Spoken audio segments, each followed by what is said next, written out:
Pazinska. Pazinska. Pazinska. Not ski? No. I didn't even realize we were alive. So sorry, folks. We have a guest coming on whose name I've butchered 42 different ways, which I know is really amazing and unusual to a lot of people that I would do such a thing. You've heard Crunch Time go so well for us over the years. Okay, I'm looking this up. You're looking it up? Pazinska, right? Yes, you got it. Nice job. Okay. Well done. So we should get this right. If he shows up, I mean, it's a live show after all. You just never know. Yeah. So one other thing that showed up today on my Twitter feed, real quickly here, is this from Todd Crawford. Seems to me that whenever Frank Rossi's around UMHB, great things happen. It's a blessing for the crew and a curse to others. 3 opponents in the last 12 months. Wow. Yep. Thanks for throwing me under the bus there, Todd. Really appreciate that. JB going to be boarding a plane soon to go to Dallas, Texas, and have a long day tomorrow. But we'll talk more about what's going on with that. However, not to start too down and out here, we're going to be talking about the center game against Trine, and Trenton Duper on a lot of people's minds still here. He's still having a little rough go of it, but still the sarcoma he has, he's hopefully going to be able to beat it through the chemotherapy. The tumor size was just so huge. I was reading the other day that they could not operate to take it out, so chemo is the only real solution for him. So prayers for Trenton. I know he's going to be with his team in spirit this weekend as he's back home trying to recover from his last hospital stay still.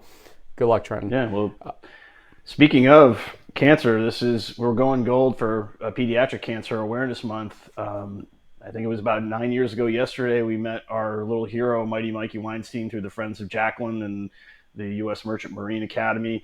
The Birmingham Southern Panthers are putting on a game against Division II Pace, and they're raising money for Children's of Alabama. As you can see, I made a donation. They were kind enough to send me up this gold shirt, so we're wearing this today in honor of Mikey and for anybody, pediatric or otherwise, that's battling cancer. So, it's Gold Month, and I'd like to say something else about cancer, but I think we'll just keep that. We'll keep that off the air. I need the radio edit for that, folks, cancer sucks, and it rhymes with that, what he wants to say, so we'll just go with that. And with that note, we got a lot of big games coming up here in week 4, not just the one that has some purple powers. This is purple. I know today, for some reason, my lighting's a little bit off here, but we've got a lot more than that. I'll have a funny question for you about that in a little bit, about rivals with the same color pattern, because I just realized that's kind of unusual, but it's happening here. Hardin Simmons is having a purple out against their rival that also wears purple. Maybe this weekend they'll be in gold, though. I will not be in purple. That's all I'm going to say on the sideline this weekend. Season 15 live show of In the Huddle.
to win the game by Anthony Avila.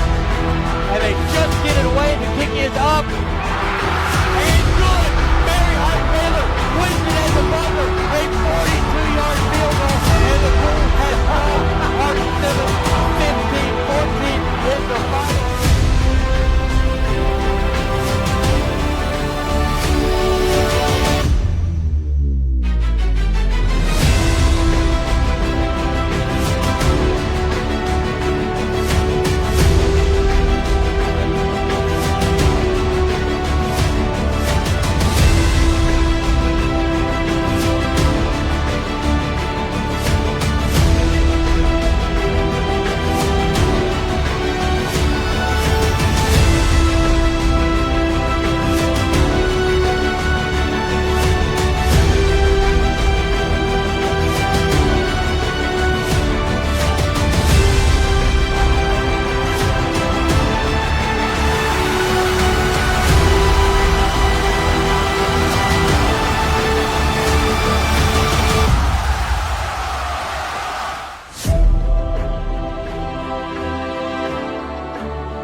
I thought it was time to do something with a little pomp and circumstance for a big game. What do you think? Couldn't have done much better than that. And I guess maybe just a point of clarification for fans out there that weren't aware, the game 1 and 2 in 2018, one was a regular season, and then I think one was a playoff game, actually, right? So that was the reason why there were 2 games. Initially, I was like, was this the first game that Frank went to live? And the second game? Because you've been to a few of these now. Never in Abilene, though, as far as I know, right? You've just been to Belton? Belton all the way. Never. This is only the second crew Cowboys matchup I've gone to. The Tussle in Texas, we're calling it. We'll see if it sticks. Mm-hmm. But there's no good word that goes with Abilene. I know our friend Greg Thomas is trying to work with something on Quick Hits today with respect to that. But I will give you one stat that really exemplifies what really is happening in this series, and we'll talk a lot more about it later on in the show. It's been 21 years since Hardin Simmons won the season versus UMHB, because the 2 years that they won in 2004 and 2015, since that 2001 game that they won, they split a series because of the playoff game that was also played that year. So never since 2001 has Hardin Simmons owned Mary Hardin Baylor for that season. Think about that for a second.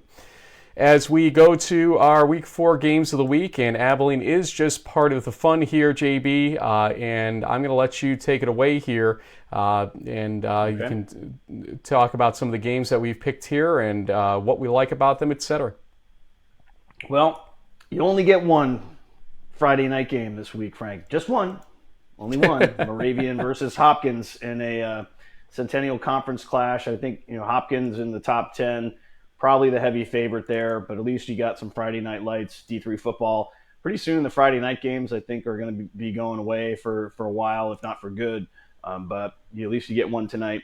And then in Regions 1 and 2, we have an interesting mix of games. Salisbury's coming up to Western New England for an interesting matchup, a rematch from last year that the Gulls won. Can the Bears hang with this pretty solid NJAC team? Remains to be seen. The UU versus UC, Utica versus Union, both teams are undefeated. Big game for upstate New York bragging rights and recruiting. Colby and Trinity in the NESCAC. Colby sort of stunned the New England small college fans with a solid win over defending champs Williams. Trinity, led by my local neighbor Spencer Fetter, is trying to establish themselves as the new kings of the NESCAC. We'll see how that goes in Hartford on Saturday. Salve versus Rowan, another kind of Jersey NJAC versus New England game. The Seahawks are a little banged up. Rowan is looking pretty strong. We'll have to wait and see on that one. Norwich is going to try to carry the momentum of the Maple Sap game into Endicott, who, as I've said on this podcast and when we were talking to our friend Matt Noonan on the Noontime podcast, I still feel like Endicott is the class of Region 1 from a New England perspective. Del Val is a different story, obviously. Kalamazoo versus Alfred, a very interesting Michigan versus upstate New York matchup you don't see very often. Kalamazoo's off to a strong start. Alfred's looking for their first win. Can they get it this weekend? Hard to say. And then this last game, last but not least, Ursinus versus Franklin and Marshall in the Centennial. Obviously, the Bears had a big win last weekend over Muhlenberg. Second year in a row, they've upset them, the Mules, when they were ranked in the top 25. And, they have to watch out for the Diplomats because they almost came back and knocked off Susquehanna, which is another team contending in the Centennial, just like Ursinus is. So Ursinus is off to a good start in the Centennial race, and they'll need some potential help from a certain player to get a win over the Diplomats in Lancaster this weekend. That player is with us right now. That's Jack Sinitz. Okay. I practiced the entire time. Pazinska. Yeah, of course. Is that right, Jack? Yeah, Pazinska. Jack, how are you? Can you hear me? We can hear you I'm just doing good. fine. How are you? Good. Good, man. Yeah, it's Pazinska. Pazinska. Close Yep. enough? Okay, we're going to get close this enough. right. If you keep playing the way you're playing, this season, I'm going to make sure I get that right because I believe it's 11 touchdowns, 2 interceptions so far this season. You nearly took down story. Hopkins, and instead of folding last week, you guys did it. You got Muhlenberg for the second straight year. What was the feeling after that game compared to after the Hopkins game, Jack? Complete opposite of the spectrum. The week before, not gonna lie, it hurt a lot, hurt the team. But one thing we kept preaching is you got to move on to the next one, and that's kind of like the same thing we got this week. You just got to keep moving on, and we knew Muhlenberg was gonna come in with a lot of vengeance and try to take us off because what happened last year. But we knew if we just played our game, weathered the storm, we would be fine. But yeah, just completely different feelings. Feels a lot better this week than it did last week, though, I'll tell you that. I bet, absolutely. But you guys are now going to go on a road trip down to Lancaster to play the Diplomats, who are a pretty dangerous team. And we talked about them last week. Their secondary had, I think, a 3 or 4 interception game. Certainly a team to keep an eye on. How do you not look past these guys? Because the week after, it doesn't get any easier. You got to play Susquehanna. So if you want to stay in this Centennial race, how do you guys lock in and focus on F&M for this weekend? The biggest thing like I said, we just go 1-0 each week. College football is a lot different than high school and other levels of football. Every week you could be playing one of the worst teams or the best teams, and anyone can win. So I think we just been preaching this week, just don't get complacent. We haven't really won anything yet.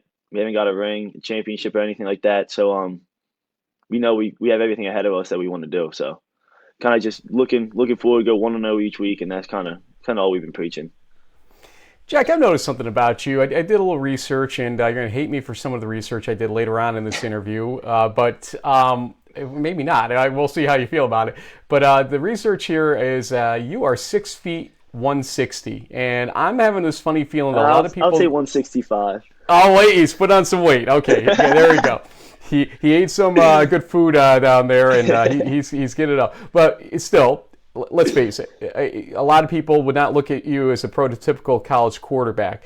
Did you have to kind of fight that notion, even in high school, about playing the position? And what has your road been to Ursinus in the first place? Well, yeah, every time I'll be at home, I'll talk to someone, and they'll be like, "Oh, you play football position?" And I'll tell them quarterback, and they all look at me like I'm crazy. But yeah, I kind of been dealing with my whole life. Not the biggest guy, obviously, but my whole life I didn't really play quarterback too much until I was a little bit older. So I think just I played other positions, kind of know how the game works, and I might be small, but I can take a pretty big hit, and that's pretty much all I got to do as a quarterback, Well, I guess it doesn't matter how big or small you are. If you got a bunch of big guys blocking for you up front, Exactly. then you should be in good shape. And obviously they've been doing a nice job for you. You've been finding open receivers. Don't believe you've been sacked that many times. Tell us a little about those big guys that are protecting you. Well, yeah. We have the 2 guys coming back, Matt Bevan and Brendan Derby. They're just 2 guys have been starting 3 or 4 years here now, and it's a blessing to have them back. Really saved my life there. But the other guys that stepped in, we got Trey, we got Devin Cope, and we got Jacob Mott, and they really stepped up more than I even thought they could. I had faith in them beginning of the year, but like what they've done so far against, especially like Hopkins, you got Muhlenberg, you got some of the best D lines in the country we faced, and they really did a good job. And it's just exciting. I'm excited as a quarterback just to sit back there and throw the ball. You're a senior. I don't know if you have a year left or not. You can let us know in terms of the whole COVID scenario, and if you'd even utilize the year. That's obviously up to you. But as a senior leader at this point, what defines the successful 2022 campaign for the Bears? I mean, last year you kind of got back on the radar with the win versus Muhlenberg. This year you have the kind of twofer, even with the loss against Hopkins. People were like, there they are again, and they know who you are now. So what would define success for this team in 2022? I mean, a championship. Our goal is to win the Centennial Championship, obviously, and then from there just make the playoffs. But that's one thing we've really just been preaching is this room, the room I'm talking about, a Sonics football room. We have a lot of talent and a lot of people won awards and all that, but no champions. So that's one thing we really want to change. Is just getting the championship, because at the end of the day, that's the only thing you'll remember. Like when you look back 20 years from now, 15 years from now, you're not gonna remember wins and losses. You remember if you won a championship or not. So that's kind of just been the biggest thing for me. I just want to win a championship. Okay, so I'm going to bail out of JB out because his neighbors have their mower out there today, and they're making a little noise. But I've got something that's not quite what I would call noise. I hope you can hear this, Jack, but let's see what you think of this.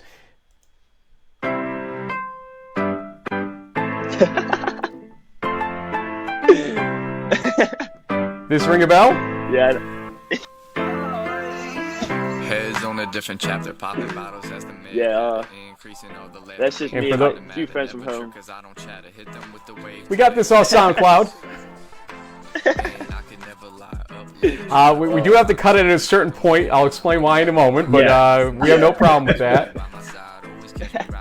Hey man, I've been playing music my whole life, and the fact that you're actually writing and producing your own stuff, that's really cool. I'm not a rap guy, I'm more of a rock and roll guy, but still I know how hard it is to write music. So when we found out about this, I was like, that's really cool. Well, yeah, JB, I'm sorry. Well, no, don't worry about that. But JB doesn't realize that we've lined somebody else up here. Actually, somebody that is better at rating music than either one of us. I don't know if you've ever watched our show, but we have Jim Catanzaro, our Lake Forest head coach.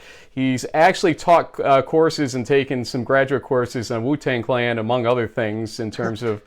Jim, you with us? Yeah, I'm here, man. I'm good to be excited to be on this show today. So you saw or listened to Jack's music. I asked you to kind of rate it the other day when I found it and make sure, again, it's adult explicit language at certain points in it, so please don't listen to it if you're under 18, etc. But, we don't count against that. Jim, what did you think of that music? Yeah, definitely headphones only when I had my kids around. I was taking this out, but, I think that, Jack went to the Church of Danny Brown while Lil Durk and Jack Harlow were giving us a sermon. So he definitely has some inspiration there. The way he plays football is expecting him to be a sculptor carving up people like he does defenses on the lyrics like Michelangelo. But my man paints with a big wide brush with bright colors and vivid Picasso. So, he has some stuff on there. I'm going to rank his songs Deeper Than Words, number 1. I'm giving TTP number 2 just because you have the Jimmy Buckets reference, even though I can't go into the rest of the lyric after that. We're going to put Back to Basics number 3 and On Deck number 4. So that was kind of how I ranked him coming out. But, I think that he's got as much talent on the mic as he does on the football field. So he's going to have a great year with this.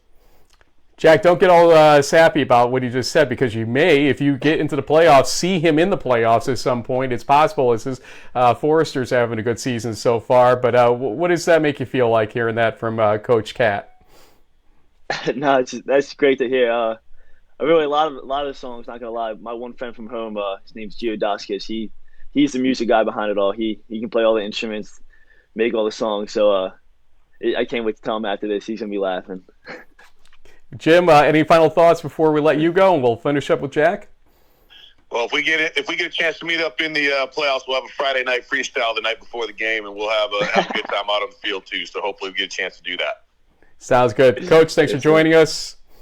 You got it. Listen, we try. He's like the professor of hip hop, man. No, he's no joke. He knows this stuff deep. So that's cool that he gave you guys such a good review, and it makes sense in a way. Yeah. I mean, everything musically is a collaboration. There are a few people here and there that do it all, like a Prince or Dave Grohl and all that. But yeah, I mean, music is sometimes like a team, right? Everyone's got their little role.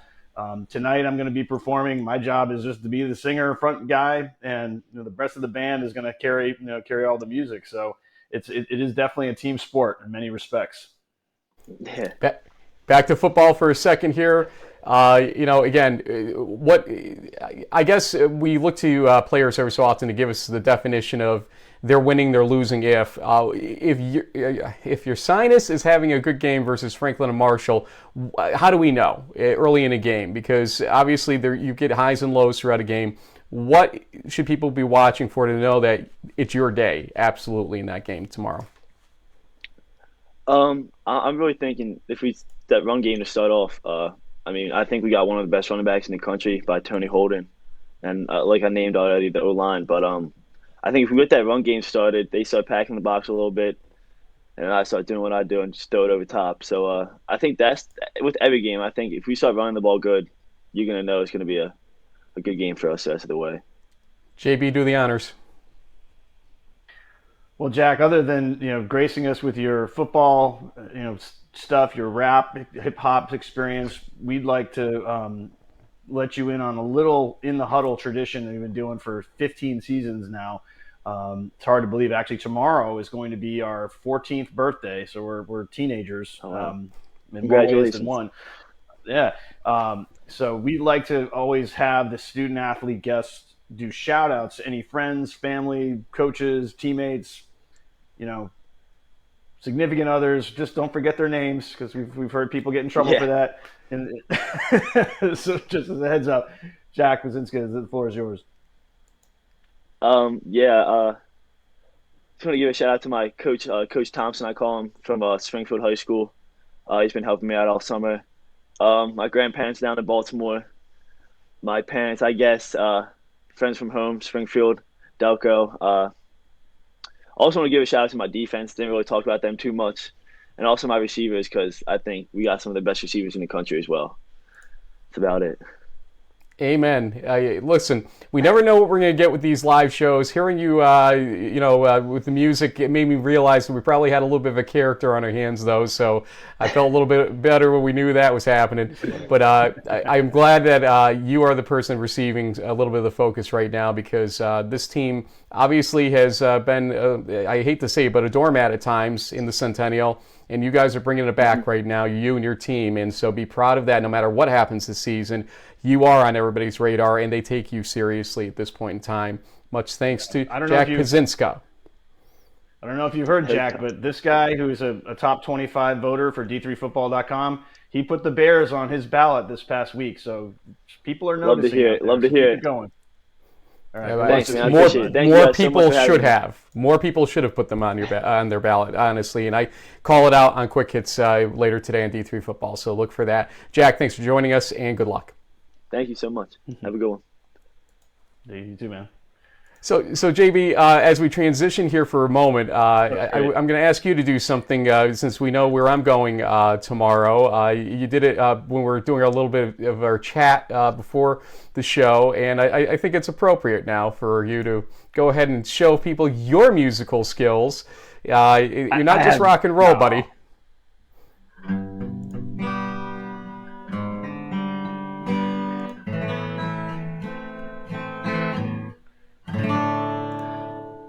Blame it all on Frank's roots. He'll show up in boots and be the mayor on the sidelines. The last one to know. I'll be the last one to show it was the last one you thought I'd be. Well, I'm not going to be there, unfortunately.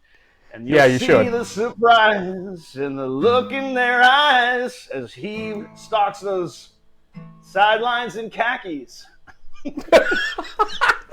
And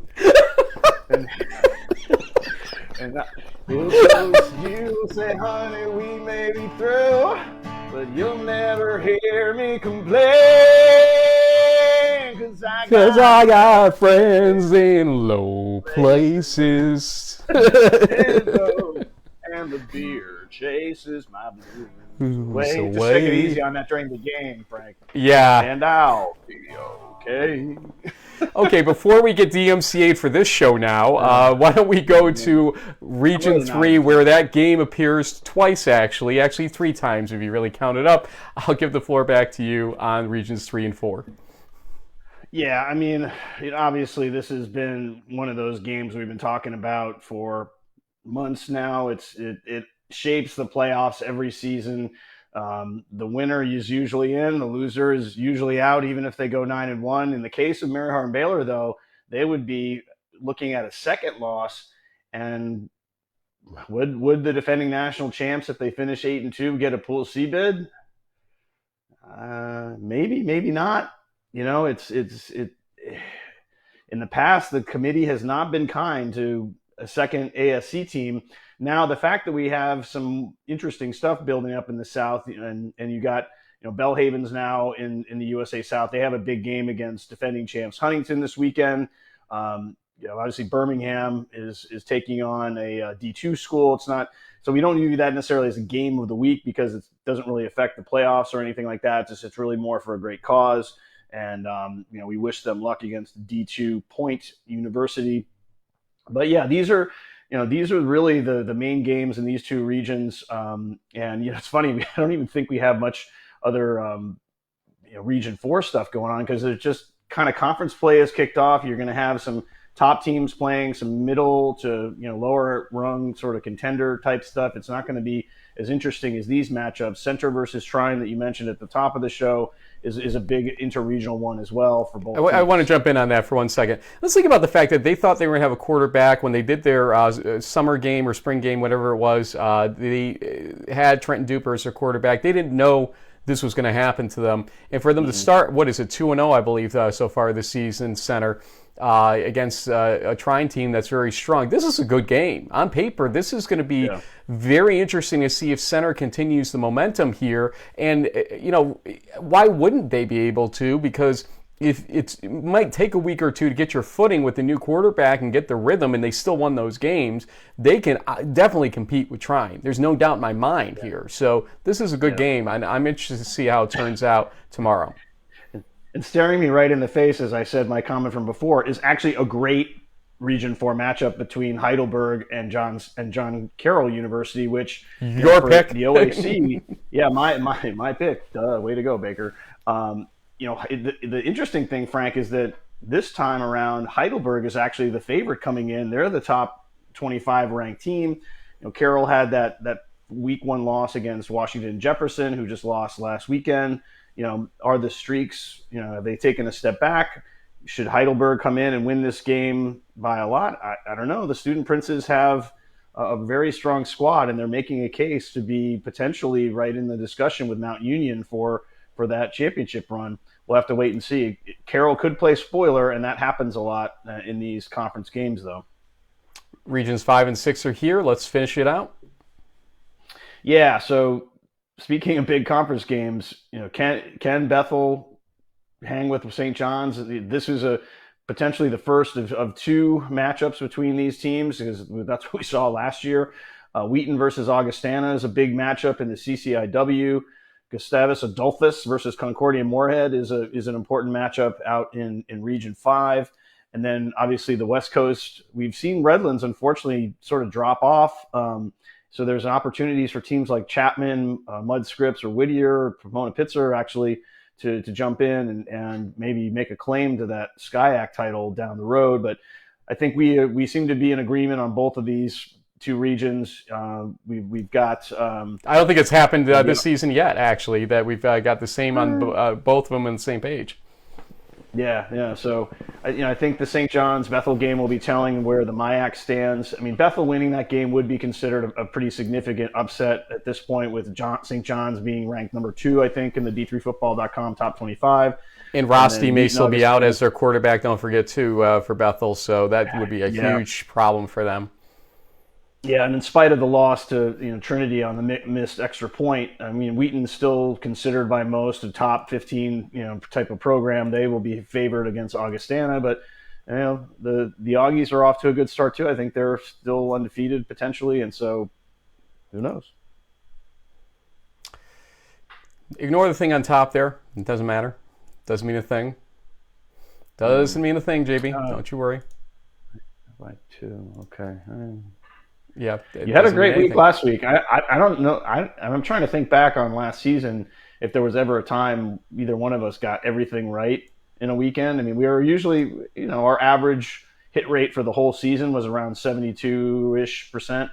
So going 10-0 is pretty impressive, Frank. I got to have my wits about me for these picks. Apparently, we're talking about 13 games. We are, but we're going to fit 12 into 10 minutes. We'll take a step aside for the final game, and you could probably understand what that means when we get to it. So get ready. I think the music is going.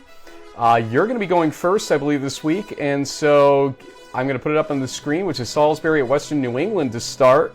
And then I'm going to get the timer started right now. Go. All right, well, last season the Gulls won this pretty handily. Western New England seems like they're in more of a rebuilding phase. But Salisbury did lose to Stevenson, but I'll still take the NJAC in this one, say 35-21 Gulls. Yeah, I mean, Western New England it didn't look terrible at certain points of the season, but it's looked pretty bad in others. And so I don't know who the real Bears, Golden Bears are at this point. Salisbury, though, you're right, too. They've been inconsistent as well. So I'm still going to give the nod to Salisbury by a final score of 42-21. I actually do think there will be a lot of points on that one. Let's go to the NESCAC. Colby at Trinity. And Colby with that big win versus Williams. What happens from here? Trinity takes this game. That's what happens from here. Trinity wins this one. You see him writing it down, folks. Trinity takes this one by the final score of 30-20. Yeah, I'm going to go with my hometown Hartford State Bantams. I think they'll do a better job offensively in the second half, unlike what they had to do last week. So it'll be a close game, like 27-23, but I'll take Trinity at home. Still going interregional matchups from time to time here. It's Norwich at Endicott. I have a feeling we're going to be agreeing on a few of these here, it seems. Endicott, like I said, seems to be the class of New England. They just are playing at another level, especially defensively. They're hard to score points on. So I'll take the Gulls at home, I'd say like 27-7.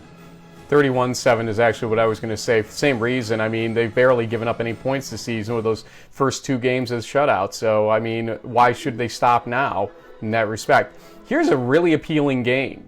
Utica at Union. And I'm going to start, I guess, here. Utica has underperformed in terms of what they should win by in certain games. That Rochester game was kind of a head-scratcher, and they're doing what Union has typically done at certain points in these last few years. They're playing to the level of the team in front of them. And that's an interesting problem when you have 2 teams that do that going against each other here, Utica and Union. I'm going to give the edge here to the home team based on Donovan Piccati and company beginning to get a little bit of a rhythm, although they need to get a better middle of a game together compared to what happened in Springfield last week. And Ike Erebor might need to get more carries ultimately in this game to be a success for Union in the running game. Running back by committee is great, and you can still use it, but give him more carries, I think. Union wins this game. We'll get some points here. 34-21. Yeah, I mean, I agree with you about Erebor. I mean, I've seen him in person. He's killed Hobart the last couple of seasons. If you give him the ball, he makes things happen. And then the defenses tighten up, and then it's Andre Ross over the top for a long touchdown. So I like the Dutchman as well. I think it's going to be a high-scoring but close game, 35-31. Up next, we've got, of all things, Kalamazoo at Alfred. I don't know how this game got scheduled, but congratulations to whoever did it. JB goes. Yeah. I mean, I'm going to have to just defer to the MIAA. They've just been very consistent, winning lots of out-of-conference games. Alfred still 0-3. I think they're a young team. They'll be back, but I think Kalamazoo walks away with a win, say 34-21. what fun is this? Kalamazoo, wins. We agree again. You didn't pick the chicken riggies, which surprised me a little bit there.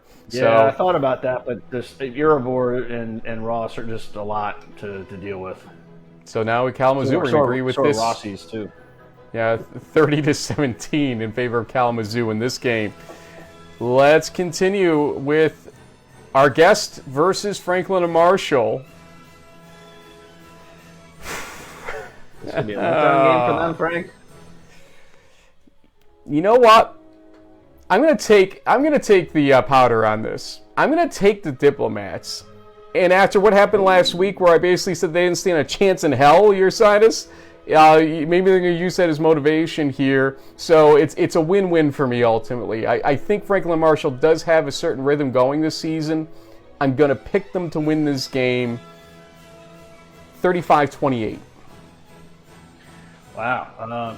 I was wondering about that, too, because their defense played pretty well against Susquehanna. It was those special teams plays that really did them in. So if they can shore that up, the Dips could pull it off, but I don't know. The Bears seem to be riding high. They've got that great running back that Jack told us about. So I'll go with the Bears in a lower scoring, say 21-17 kind of battle. We're at halftime, and we're about halfway through, so we're working well here. Belhaven at Huntington, a USA South matchup now. Go ahead. This is one I've really struggled with because it seems like we always underestimate Huntington, like all the time. Belhaven is great. It's their first year in this conference. They were a solid team last year in the ASC. I think I'm just going to have to go with the home team here because it seems like every time I pick against Huntington, they win. Nothing against Belhaven. They have a great team, and they probably will win this game. But I don't know. There's something about Huntington at home. They're tough to knock off there in Alabama. Struggled too, and I still am. I would go Belhaven here on the road with the. It's tough when you're playing a team you're not used to playing, and it's a conference game suddenly. So this is a weird situation for everybody. So I'm going to say Belhaven wins it 37-34. A nice high-scoring game, actually, and I think that favors Belhaven when it happens. Heidelberg at John Carroll.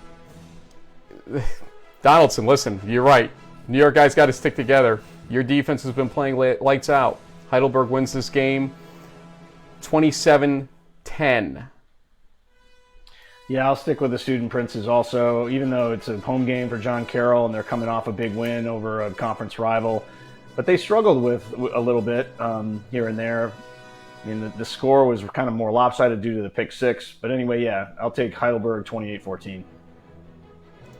Center at Trine, we talked about a little bit earlier. Now we get to pick it. Go ahead. Yeah, I mean, I think the Thunder is just a tough team to beat, especially at home. They've got a good combo on offense and defense. So yeah, I'll take the home team. This game I think is going to test the lights on the scoreboard though, like 45-42. I'm not feeling that. I'll be honest. I'm going to go center here. I don't know why I'm picking so many road teams today, but I'm going to go center. Like I said, they had the ship righted already with a quarterback that wasn't even supposed to be their starting quarterback. I feel like there's a lot of emotion in this team right now, and that's parlaying itself into wins. Center, I'm going to give the win to 21-17. I don't see the lights out on that scoreboard in this one for some reason. Wheaton at Augustana in the CCIW. I'm going to go Wheaton here. Running out of time, so I'm not going to go too long as to why. But look, I think what happened to Trinity left a bad taste in Wheaton's mouth, and I think that they're going to be a pretty good team. Next week we'll probably put some tests to that, if I remember correctly. Is that when our big game is coming up there? So Wheaton, October 1, I think. Yep. 37-14. Yeah, I'll take the Thunder on the road. Say 42-27. St. John's at Bethel in Region 6 in the MIAC. Or MEAC. St. John's, I think, Bethel had that loss. They may or may not have their starting quarterback. It just seems easier to pick the Johnnies. I think might be close early, but 37-14 win later. St. John's as well here. 40. Actually, no, 30-20. Claremont Mud Scripts really wouldn't fit or anything near it, so we'll just go CMS at Redlands. Redlands is not going to start 0-4. That's all I'm going to tell you here. This is a non-conference game, I should tell you, although it's termed SCIAC in there. They're playing each other twice. This is because of where they're located and not trying to get another road game. This is a non-conference game, folks, against conference opponents or between conference opponents. I'm going to give the edge here to Redlands by this final score of 17-14. Yeah, the Dogs at home seem like a good pick. Lower scoring game, maybe like a 21-17, but I think they'll hang on. We'll put the music down. Clock will stay up for now. It'll go to 0. We know that. Here it is. It will? Okay. UMHB this at game. Hardin-Simmons. I've heard of this. I've heard of these schools. Yes. Interesting. Okay. You first. Whew. Well, I remember we had some fun, I think, in the spring of 21 around this game, and I was calling for the upset for Hardin-Simmons. They didn't come through. They lost by 8. And yeah, when you just look at the track record, it's hard to pick against the Crusaders because they've just had their number for, what is this now, the 7th or so game in a row. They've won. There was a 2016. Was that the last time that Hardin-Simmons won? 2015. A game in this? 2015. So, yeah, 8 years ago, 7 years ago. Ooh. Like you said, this could be the one. This is probably the best opportunity for the Cowboys to knock these guys off. But I feel like mentally the Crusaders just have this. They'll find a way to win the game, and if things start going a little sideways for the Cowboys, it'll just be, here we go again. I think it's going to be kind of like that Warhawk game, 28-24, give or take, but I'm going to give a slight edge to the Crusaders. They should have probably beaten Whitewater, honestly, Frank. They got, just like they did in that playoff game, I think it was in 2015 or whatever it was, where they kind of get conservative on the goal line and some of the play calls that they made there at the end of the game, and the guy basically dropped the winning touchdown on 4th down. I just think the Crusaders are a teeny bit better, so I'll go with them. This is going to surprise a lot of people.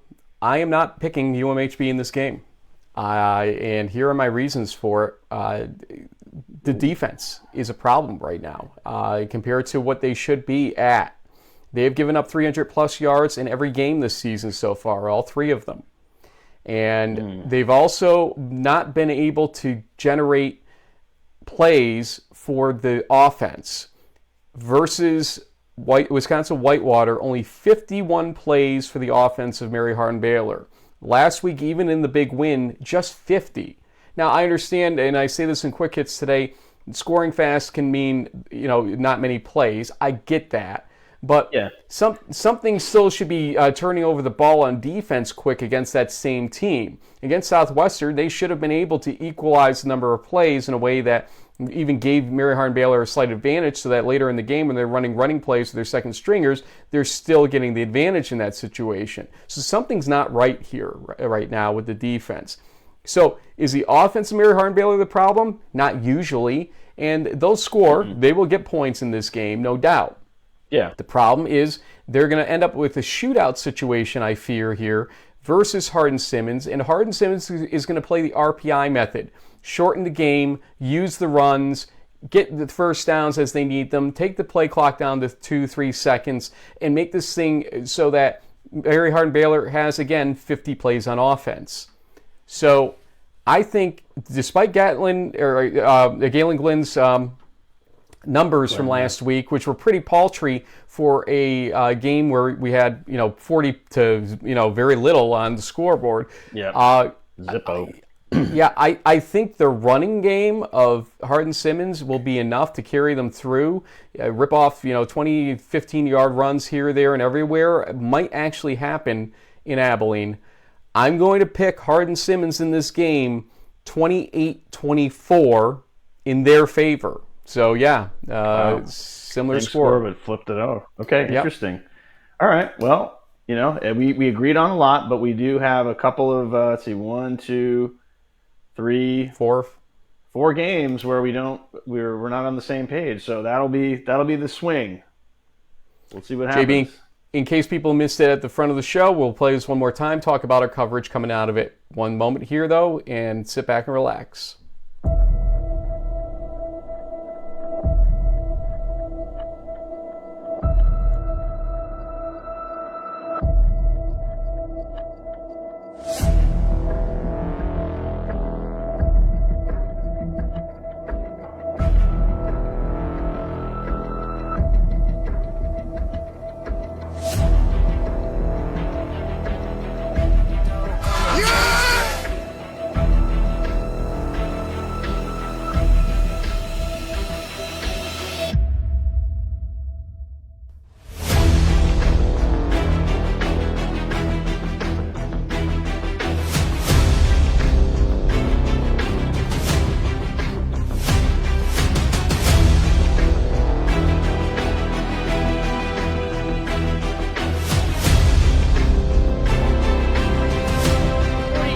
Attempt to win the game by Anthony Avila, and they just get it away. The kick is up and good. Barry Hart-Baylor wins it at the buzzer. A 42-yard field goal, and the Bulls have won. Hart 15-14 is the final.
So does this mean I have to make sure that I'm home at 6 o'clock tomorrow?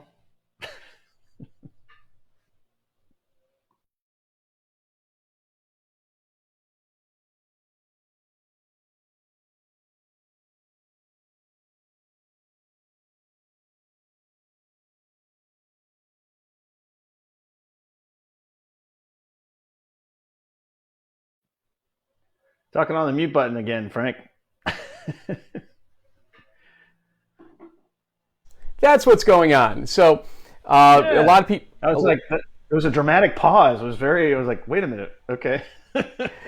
So I was saying a lot of people are going to have feelings about the fact that we're showing nothing but UMHB highlights in that. And the point is, this game has been one-sided in terms of the tally over the last 21 years, as we pointed out, with 2 wins by Hardin Simmons, but both offset by playoff wins by Mary Hardin-Baylor in the same year. So it's time for Hardin Simmons to put up or shut up here. The ASC may come down to this game once again, and we will be with a kickoff at 7 o'clock Eastern Time, 6 o'clock Central. We will be going on Twitter, 6 p.m. Eastern Time, 5 p.m. Central, at Frank Rossi, at D3FB Huddle. We don't know the technology situation there, so we're not going to commit to a formal pregame show, but we will have coverage throughout. So watch us on Twitter, and then obviously during the game, we'll get you some highlights, and then after that, post-game reactions, no matter what happens, in some way, shape, or form, the winning team, and I will have some interviews for you at that point in time. So, This obviously isn't the only game out there. As we've pointed out, some really compelling matchups throughout the country, but we will keep probably coming back to this one. Fittingly, it's at night. It kind of ends a lot of the attention nationally, except on the West Coast. Last thoughts here on Week 4 coming up.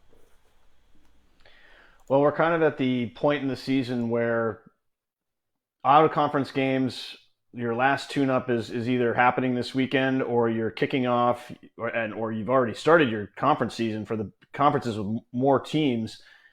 It's been going for a week or two, and now you're getting into some big, almost conference championship types of games even this early on, which is kind of crazy. But conference season is really upon us. This is where we'll start seeing how things stack up when it comes to the playoffs. And this weekend will sort of set the table for that, especially with this really huge matchup in Texas.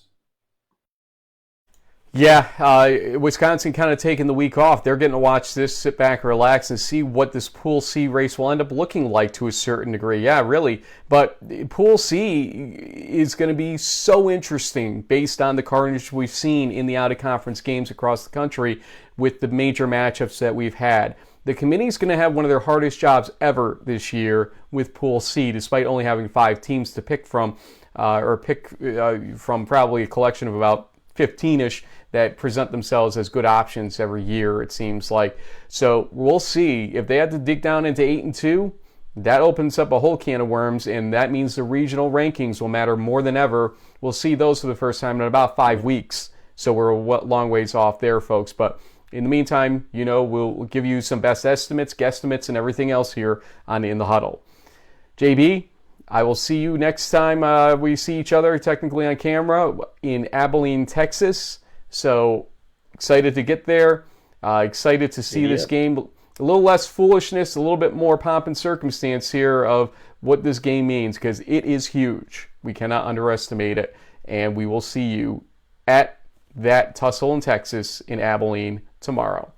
Thanks for watching us, folks. We'll see you throughout the weekend and on Monday or Tuesday with our Crunch Time show as always. Have a good one.